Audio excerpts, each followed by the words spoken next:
नमस्कार, मैं हूं आशीष चित्रांशी और आप देख रहे हैं the news launcher. Supreme court में आज सबसे महत्वपूर्ण सुनवाई थी, क्योंकि इस देश के 20 लाख से ज्यादा बच्चों के भविष्य पर तत्काल फैसले का वक्त और तत्काल फैसले के अलावा ये भविष्य तय करने वाला भी फैसला होना था, इसलिए सबकी नजर थी नीट पर। तमाम जो अभिभावक हैं और उससे जुड़े संगठन, उन सब की याचिका पर आज फैसला आने की उम्मीद थी, लेकिन सुप्रीम कोर्ट ने फटकार लगाई। बस आप इतने से संतुष्ट हो जाइए। सुप्रीम कोर्ट की फटकार, लेकिन एक्शन गायब। क्यों? एक्शन क्या हुआ है? सुप्रीम कोर्ट ने आज भी मोदी के सिस्टम पर भयंकर नाराजगी जताई। मोदी के सिस्टम पर जज साहब भड़के, लेकिन सिस्टम पर भड़कने के बाद एक्शन क्या हुआ? हमने भड़कना तो मसीह पर भी देखा था, चंद्रचूड़ का भड़कना। वो मसीह जो इस देश में शायद इकलौता आदमी है जो रंगे हाथों चुनाव में बड़े लेवल पर चोरी करते पकड़ा गया। वो ऐसा चोर है जिसको सेंधमारी करते पकड़ा गया था, और चंद्रचूड़ खूब भड़के थे। जब भड़के और तड़के थे तो लगा था कि मसीह अब सूली पे लटका दिया जाए, लेकिन मसीह का बाल नहीं बाका हुआ, सिर्फ भड़क के तड़क के फड़क के रह गए चंद्रचूड़, और वो मसीह मौज मार रहा। सुप्रीम कोर्ट में सरकार या सरकार का सिस्टम जब जब फंसता है तो हमें हेडलाइन मिलती है तड़कने भड़कने और फड़कने की, लेकिन एक्शन हमेशा गायब मिलता। लेकिन इस बीच एक और खबर है जो गौर करने वाली है। ये वो सरकार है जो 47 तक विकसित भारत बनाने जा रही है। नारा नहीं संकल्प है वाली सरकार है ना। सुप्रीम कोर्ट में जब शिक्षा मंत्रालय फंसा, धर्मेंद्र प्रधान फंसे, तो आज एक हलफनामा दाखिल हुआ। उस हलफनामे की खबर शायद और कहीं दिखाई न जाए, गायब कर दी जाए, लेकिन बिटवीन द लाइन हम कहते हैं ना, खबर पढ़ते हैं तो खबर कहीं उसी में असली खबर छुपी होती है। सुप्रीम कोर्ट में धर्मेंद्र प्रधान के मंत्रालय ने, सीधा कहे धर्मेंद्र प्रधान ने अपनी गर्दन बचाने के लिए नड्डा को फंसा दिया, नड्डा के मंत्रालय को। हलफनामे में सीधा सीधा एनटीए ने स्वास्थ्य मंत्रालय को जिम्मेदार बता दिया। मोदी के दो अनमोल रतन, ये दो अनमोल रतन हैं। ये रतनों के बीच ऐसे टकराव है, चिंगारी फेंक देंगे दोनों रतन। लाइए भाव को जोड़िए। स्वागत है भाव। भैया हेडलाइन लाइए। यूपीएससी में कभी नहीं हुआ पेपर लीक, एनटीए को सीखने की जरूरत, सुप्रीम कोर्ट। ये बात जो सुप्रीम कोर्ट ने कहा कि यूपीएससी में कभी पेपर लीक नहीं हुआ, एनटीए को सीखने की जरूरत है, ये तो हम भी बोल सकते थे, भाउस बुलवा देते। ये और किसी से नहीं, मान लिया हम लोग की बात हल्की है तो बागेश्वर वाले धीरेन्द्र शास्त्री से बुलवा दिया जाता। उपदेशक का काम नहीं ना है सबका। जहां पे उपदेश देना होगा वहां एक्शन हो जाएगा, जहां एक्शन लेना होगा वहां उपदेशक बन जाएंगे। अजब है भाई। जस्टिस पीएस नरसिम्हा और जस्टिस आलोक आराधे की खंडपीठ एनटीए को भंग करने और उसकी संरचना में व्यापक बदलाव की मांग वाली याचिकाओं पर सुनवाई कर रही थी। देखिए मांग क्या थी? एनटीए भंग और संरचना में व्यापक बदलाव। सुनवाई के दौरान अदालत ने टिप्पणी की कि एनटीए को उन संस्थाओं से सीखने की जरूरत है जो बड़े पैमाने पर परीक्षाएं बिना किसी पेपर लीक के सफलतापूर्वक आयोजित करती है। रोक दीजिएगा यहीं पर, जो ये टिप्पणी है रोकिएगा भाई, रोकिए। एनटीए की इसी टिप्पणी में, अदालत की इसी टिप्पणी में, जो ऊपर चलिए थोड़ा, मैं रोकने कह रहा था वहां ऊपर चलिए, जो याचिका में डिमांड है उस डिमांड को खारिज किया जाना छिपा है। ऊपर मांग क्या है? एनटीए को भंग करने की मांग है। जिसको भंग करने की मांग है उसको ज्ञान दिया जा रहा है कि बेटा ऐसे ऐसे नहीं, ऐसे नहीं जो है करते हैं, गंदी बात है, खाना खा के कुल्ला कर लेना चाहिए। तो उसका मतलब खत्म। भंग करने की मांग तो इसमें खत्म हो गई जब आप उसको बता रहे हो कि ऐसे ऐसे नहीं, थोड़ा अच्छे से किया करो। जस्टिस नरसिम्हा ने कहा कि यूपीएससी की परीक्षाओं में कभी ऐसी स्थिति नहीं बनी, एनटीए को उससे सीखने की जरूरत है।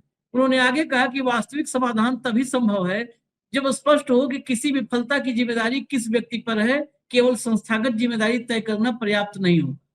सुप्रीम कोर्ट ने केंद्र सरकार को निर्देश दिया कि वह हलफनामा दाखिल करके बताए कि एनटीए में संस्थागत निरंतरता विकसित करने के लिए क्या कदम उठाए जा रहे हैं, ताकि भविष्य में एजेंसी के पास परीक्षाएं निष्पक्ष और सुरक्षित ढंग से आयोजित करने की क्षमता और विशेषज्ञता उपलब्ध रहे। सुनवाई के दौरान 2024 में गठित उच्च स्तरीय समिति के अध्यक्ष और पूर्व इसरो के प्रमुख ध्यान रखिएगा, के राधाकृष्णन भी अदालत में उपस्थित रहे। उन्होंने बताया कि समिति ने 35 दीर्घकालिक और लगभग 60 अल्पकालिक सिफारिशें दी थी, जिनमें से अधिकांश को लागू किया जा चुका है। हालांकि अदालत ने पूछा कि यदि सुधार लागू किए गए थे तो फिर इस वर्ष पेपर लीक जैसी स्थिति कैसे उत्पन्न हुई।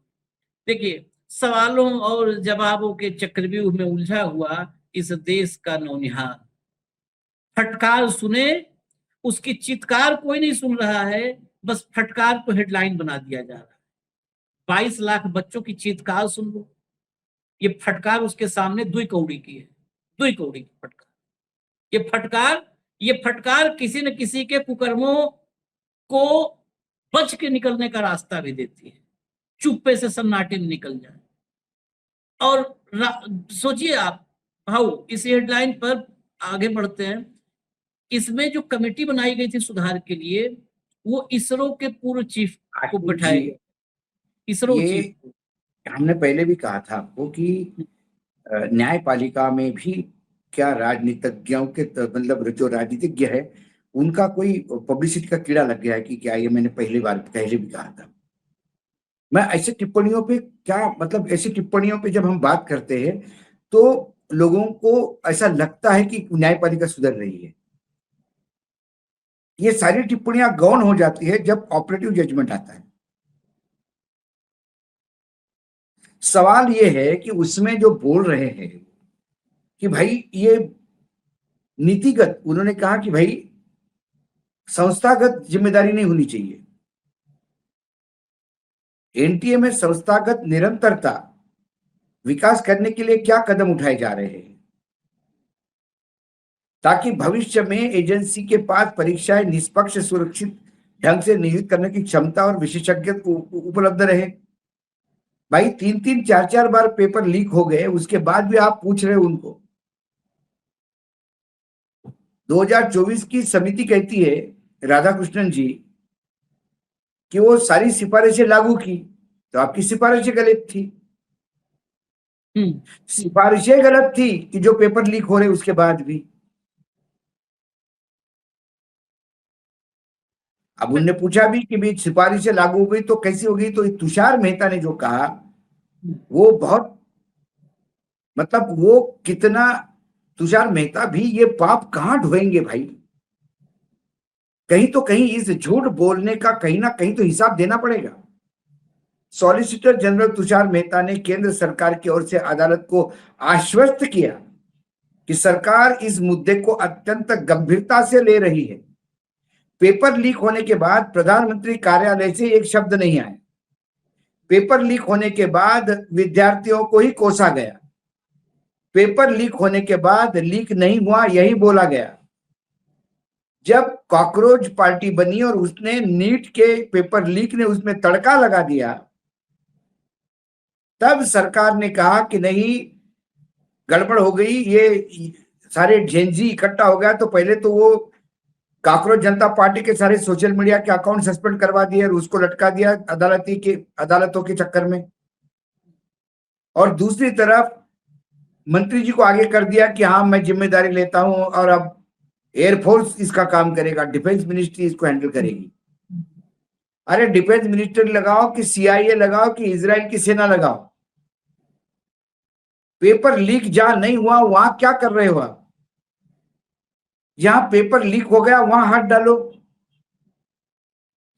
2017 में कैसा लीक हो गया, सीबीआई को पूछो क्या कर रही है। 2017 से 26 तक 9 साल तक क्या भजन कर रही है सीबीआई। बाकी जगह तो बहुत जल्दी सीबीआई काम करती, विरोधी पक्ष पार्टियों के नेताओं के यहां डॉक्यूमेंट भी मिलते हैं। यहां 2017 का कुछ नहीं हो गया। उनने कहा कि पिछले वर्ष के विवाद के बाद परीक्षा प्रक्रिया की पूरी श्रृंखला की समीक्षा की गई थी और नई कमजोरियों को पहचानकर सुधारात्मक उपाय तैयार किए गए थे। जब ये उपाय तैयार किए गए थे तो ये लागू क्यों नहीं किए गए, और जब लागू किए गए तो उसके बाद कैसा पेपर लीक हुआ? अदालत ने लाखों छात्रों पर पड़े प्रभाव का उल्लेख किया। ये उल्लेख करती है अदालत। ये घटना बेहद पीड़ादायक और आघातकारी होती है। और फिर सुझाव देती है एनटीए को विश्वविद्यालय और विशेषज्ञ संस्थाओं के साथ स्थायी सहयोग विकसित करना चाहिए ताकि परीक्षा प्रणाली को बेहतर बनाया जाए।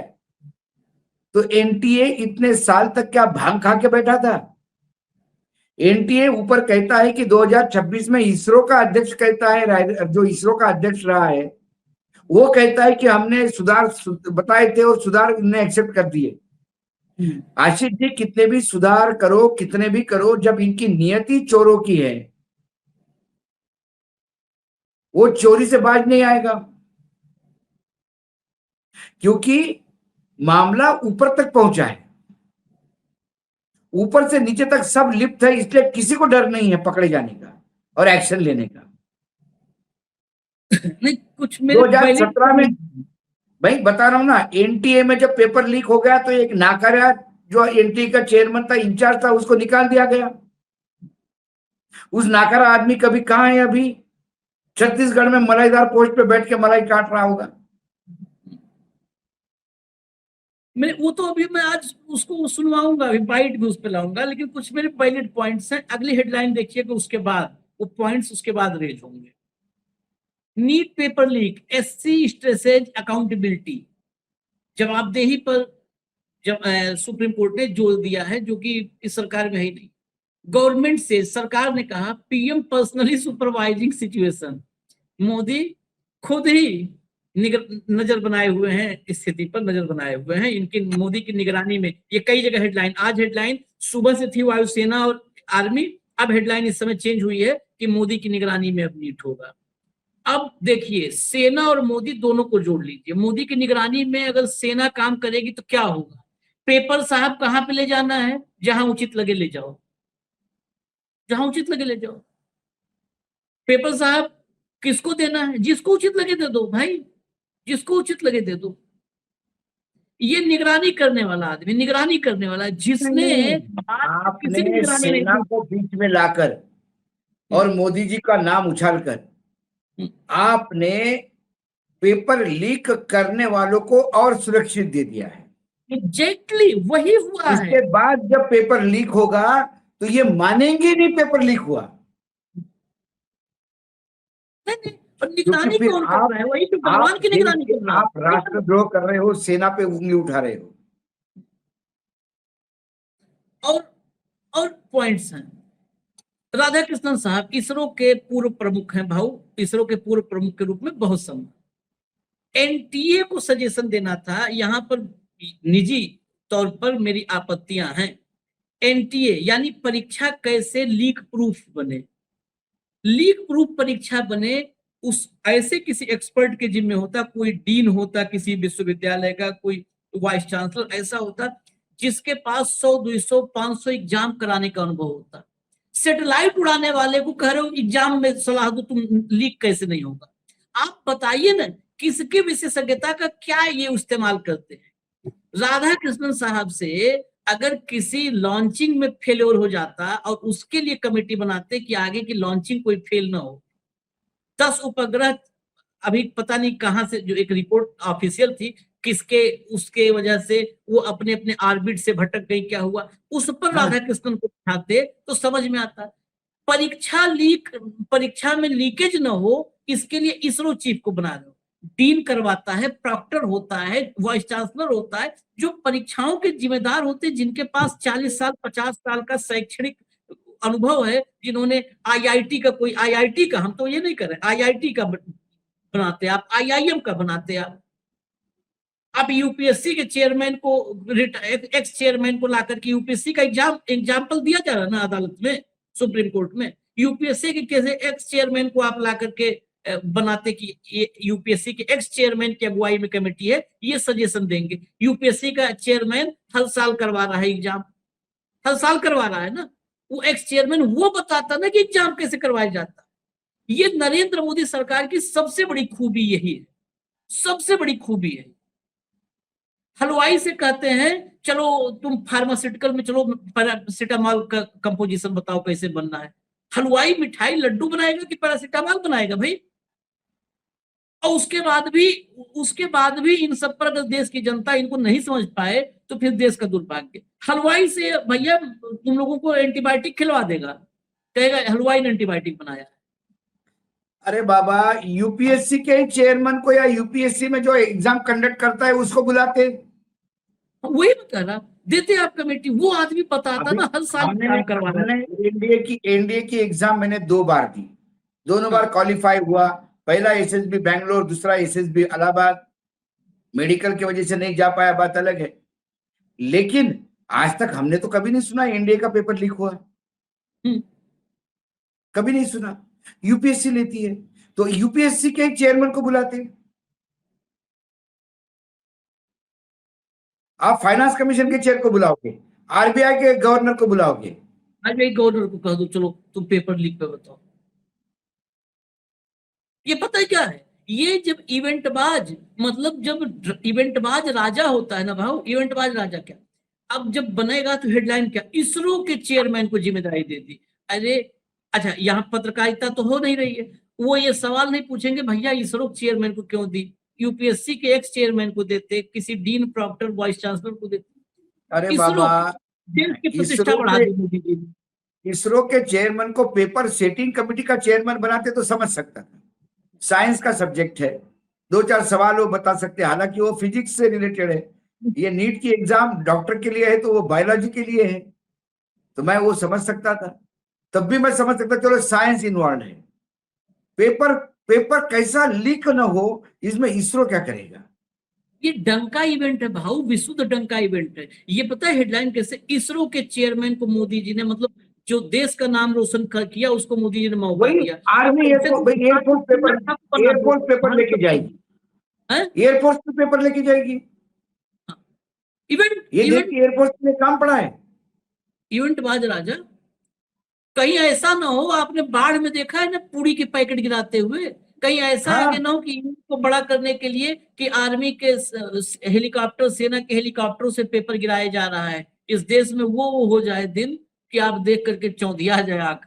सुनिए जरा, कुछ बाइटें हैं वो सुनवा देते हैं, फिर महत्वपूर्ण तो अभी अदालत में जो स्वास्थ्य मंत्री और स्वास्थ्य मंत्रालय और शिक्षा मंत्रालय वाला वो ज्यादा महत्वपूर्ण। सुनिए। In the court, the matter was listed regarding the last time they had issued notice, and learned Solicitor General has appeared along with the battery of lawyers. And as you know, this is not an adversarial litigation that we have gone into. So the court was apprised that Honorable the Prime Minister personally is monitoring this issue. The chairman of ISRO, who was the chairman of the monitoring committee also, he appeared and he apprised the court of 105 recommendations they have made and what are the gaps. So particularly like in our writ petition, which is through the United Doctors Front, we have asked that NTA should be made a statutory body, because you are not able to fix the accountability on any person. So in fact, the court was traumatized that there is a lot of emotions involved. There are not only the students but parents, lot of time, energy, money, everything is involved. And then when such kinds of incidents happen, then it shows very poorly on us as a country as a whole. So they need to look into it. And what was the most surprising thing to find was that NTA has a staff of around 25 people only.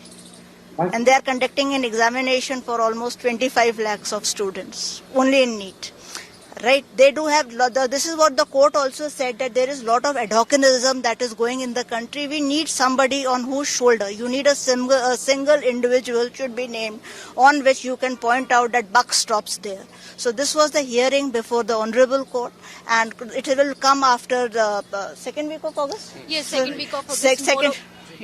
Second week of July it will come. In the meantime, anybody who wants to file their suggestions, the court, they can hand it over to the court.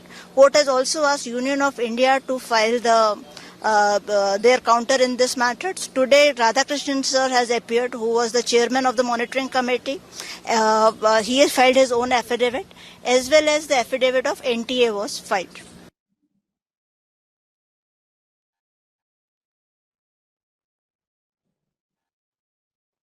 एक और अगला, हाँ। आज NEET matter में काफी बड़ी सुनवाई हुई है, क्योंकि आज एनटीए की तरफ से भी और जो चेयरपर्सन थे राधाकृष्णन, इसरो के जो फॉर्मर चेयरमैन है, उनकी तरफ से भी एक एफिडेविट फाइल किया गया था। तो आज सुप्रीम कोर्ट के सामने both the affidavits were there.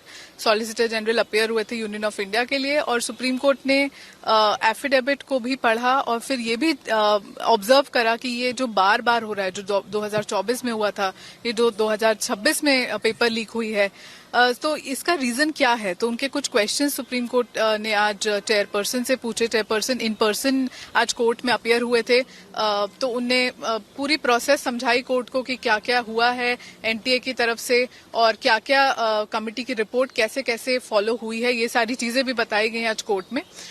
Court ने एक बहुत ही जरूरी चीज आज ऑब्जर्व करी कि जब तक अकाउंटेबिलिटी नहीं होगी, कि जो रिस्पॉन्सिबल लोग हैं, तब तक ये चीज खत्म नहीं होगी, because there has to be accountability कि किसका ये रोल है और किसके ऊपर ये रिस्पॉन्सिबिलिटी है। So that accountability is very important. आज कोर्ट ने एनटीए और चेयरपर्सन के एफिडेविट को रिकॉर्ड भी लिया है और मिनिस्ट्री को डायरेक्ट करा है उनका भी एक एफिडेविट फाइल करने के लिए। जहां तक कि उनके एफिडेविट्स की बात करते हैं, तो उसमें काफी सारी मीटिंग्स की चर्चा हुई। जो सुप्रीम कोर्ट की कमेटी जब बनी थी लास्ट ईयर वंशिका यादव के जजमेंट के बाद, तो वह हाई पावर कमेटी ने क्या क्या फैसले लिए, क्या क्या मीटिंग्स में डिस्कस करा, और ऐसे क्या क्या स्टेप्स लिए इस एग्जाम में, उसकी जानकारी है। और कुछ ऐसी भी जानकारियां हैं जो अगले एग्जाम के लिए ली जाएंगी। ऑल्दो आज यूनियन ने वो स्टैंड क्लियरली नहीं बोला है, क्योंकि इन्वेस्टिगेशन पेंडिंग है और कुछ ऐसे कॉन्फिडेंशियल चीजें हैं जो नए एग्जाम के लिए इम्प्लीमेंट वो लोग कर रहे हैं, इसलिए आज वो चीजें कोर्ट में नहीं बोली गई। पर कोर्ट ने आज एक बहुत इंपॉर्टेंट ऑब्जर्वेशन ये बोली है कि वो इस मैटर को पेंडिंग अपनी स्क्रूटिनी में रखना चाहेंगे। तो अभी जो ये एग्जाम होगा, इससे क्योंकि ये मैटर पेंडिंग है, so it is visible that it is under courts scrutiny. तो ये मैटर अब जो नेक्स्ट जुलाई के लिए रखा गया है, पर ये पेंडिंग है, तो कोर्ट इसमें पूरी तरीके से ये सारी चीजें जो एफिडेविट्स हैं या इवेंट्स हैं, everything will be under court scrutiny. यानी अब जुलाई तक गया ये मामला, अब जुलाई तक गया है। नहीं, उसके पहले मुझे जो हंसी आई आशीष जी, कोर्ट ने कहा कि जवाबदेही तय हो। आज तक फिर ये जवाबदेही आपने बाकी केसेस में क्यों नहीं तय की? नहीं, इसमें भी तय कौन करेगा? तय हो से थोड़ो तय करो। नहीं, तय हो, अरे जवाबदेही तो तय हो चुकी है। हाँ। आदरणीय मंत्री जी ने जवाबदेही तय कर ली, ले ली जवाबदारी अपनी। हाँ। उन्हें कहा कि मैं जिम्मेदारी लेता हूं। हाँ। कोर्ट ने कहना चाहिए था कि क्योंकि मंत्री जी ने जिम्मेदारी ली है, तो मंत्री जी का इस्तीफा हो जाना चाहिए,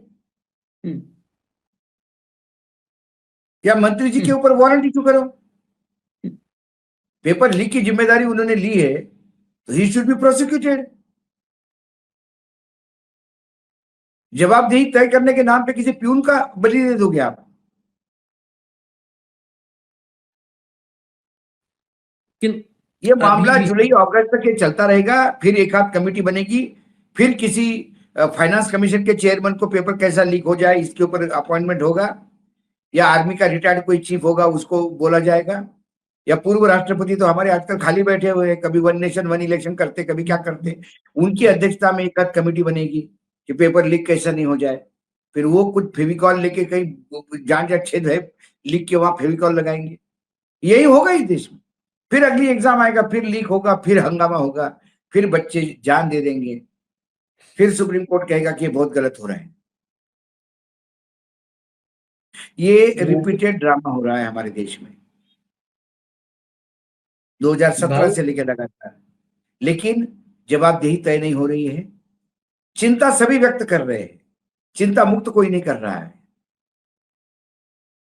कोर्ट भी चिंता व्यक्त कर रहे हैं, प्रधानमंत्री भी बहुत चिंतित है। नहीं, वो तो बहुत चिंतित था, सभी चिंतित है। अरे एक सबसे अच्छा है, बच्चों के लिए चिंतित है कि पकड़े जाने के लिए चिंतित है? नहीं, आप हम तो कह रहे हैं, एक बहुत बढ़िया नाम मेरे दिमाग में आ गया कि अगर जांच करवानी है, जवाबदेही तय करनी है, तो बहुत बढ़िया नाम है, मोदी जी को पसंद भी होगा, उनके रथ पे बैठे थे, मुरली मनोहर जोशी।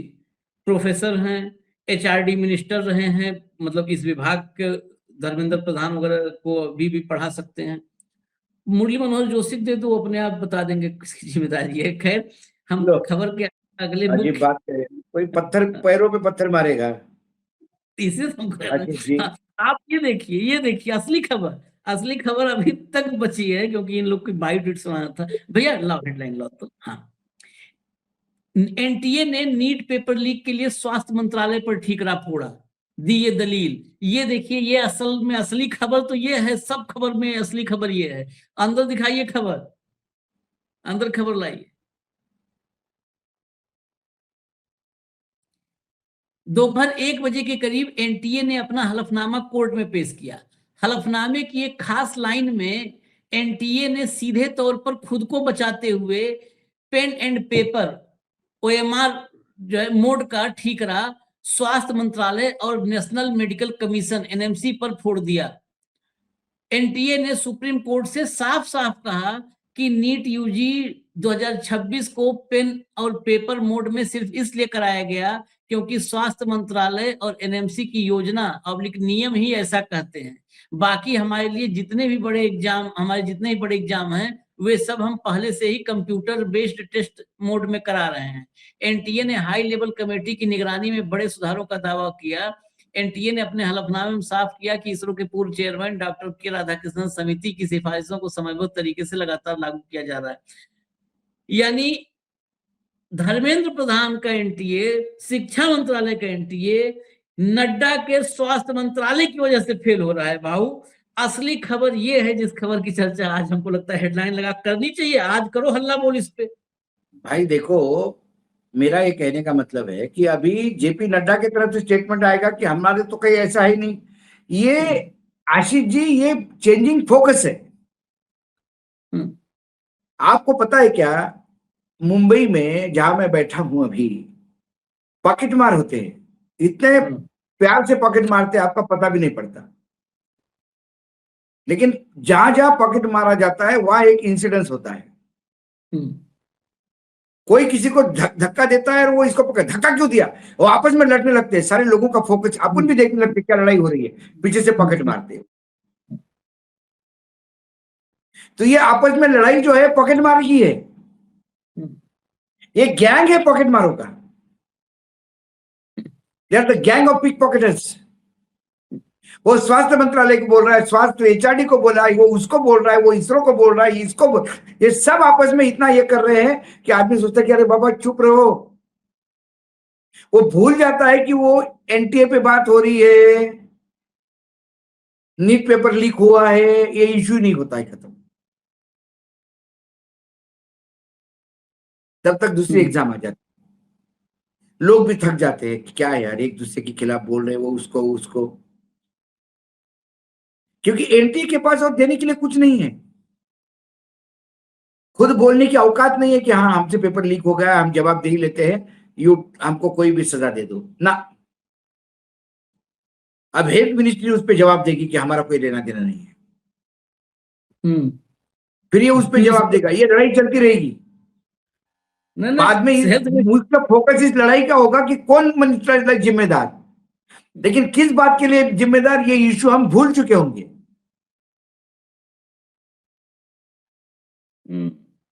पता चला स्वास्थ्य मंत्रालय ने कह दिया कि पीयूष गोयल वाला मंत्रालय जिम्मेदार है, वो एफटीए कर रहे थे फ्री ट्रेड एग्रीमेंट, वो एफटीए और एनटीए में कंफ्यूजन हो गया, उस वजह से सारा हुआ है। पीयूष गोयल का मंत्रालय, बिल्कुल एफटीए एनटीए। खैर ये सब पीयूष गोयल बोलेगा एग्रीकल्चर, पीयूष गोयल बोलेगा एग्रीकल्चर का इसमें रोल है। हाँ, यही देखिए ना सुप्रीम कोर्ट में। अब सुप्रीम कोर्ट होता तो जब हम एफटीए कर रहे थे तो एग्रीकल्चर मिनिस्ट्री हम पे दबाव डाल रही थी, इसलिए गड़बड़ हो गई। चलिए, एग्रीकल्चर डिपार्टमेंट बोलेगा कि हमारा कोई रोल नहीं इसमें। ये साइंस एंड टेक्नोलॉजी मंत्रालय है, जिसने वो हवामान, जिनके पास वो पूरा मौसम विभाग है, उसने गलत जानकारी दी तो किसान परेशान है, हम उसमें उलझे हुए थे। इधर एफटीए चल रहा था, हम उससे उलझे हुए थे। लोग भूल मौसम जाएंगे तो कि हम बिगड़ने एनटीए वाला है। के, लोग भूल जाएंगे कि हम एनटीए के लिए लड़ रहे हैं। फोकस चेंज, नरेंद्र मोदी का बहुत पुराना टूल किट है। फोकस की दिशा हाँ, बदलो, डिस्कशन की दिशा भय बदलो। भय और भ्रम, बस भय और भ्रम, बस। भ्रम पैदा करिए, सब कंफ्यूज हो जाए। लेकिन इस देश में जो अभिभावक है ना इन बच्चों के, वो ध्यान दे, बच्चे नहीं, अभिभावक ध्यान दे। अभिभावक भी बाद में कहते क्या है, सनातन बचाना है, मोदी जी ही बचाएंगे, बटन तो हाँ कमल बस, का। तय कर लो, सनातन बचाना है कि बच्चे बचाने हैं। बच्चे बचाने हैं तुम्हारे अपने। चलो इजाजत दीजिए हमें, धन्यवाद भाऊ, बहुत बहुत धन्यवाद, नमस्कार।